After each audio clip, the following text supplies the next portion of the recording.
Dito ka na. Tatlong linggan, tatlong linggan. Balikin yung ganyan. Ang nagagati ko. Wala ko ang mga bibig. Tulog lang ako. Tutulog lang kayo. Dito ka na. Wala tutulog dyan.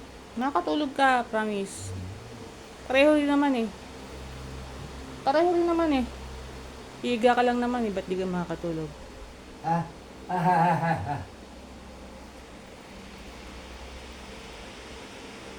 Tara na.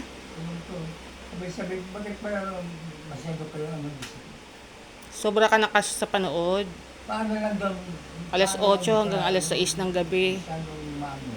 Kaya hindi ka na nakikipag-usap kasi lagi ka na lang nakatutok sa TV. Ano? Wala ka nang kinakausap maghapon, TV lang. Napapanis na yung laway mo. Yung ngayon, O, kaya nahihirapan ka nang magsalita eh. sabi ko, umano lang na umusugan ng kaunti. Lagos, kasi na dito. Kasi pagka hinayaan ka dyan, pagka pinahiga ka dyan, sasabihin mo na naman, buksan mo TV. Oh. Hindi ko bubuksan yung TV dito, parang nanonorin ko yung ano yung... Oh, kita mo. Hindi ako makatulog doon eh. O, kaya nga, ito na, oh. Ayan na, oh. Dito ka na lang. Oh, ayan naman, nakalatag na yung higaan mo. Oh. Tara na.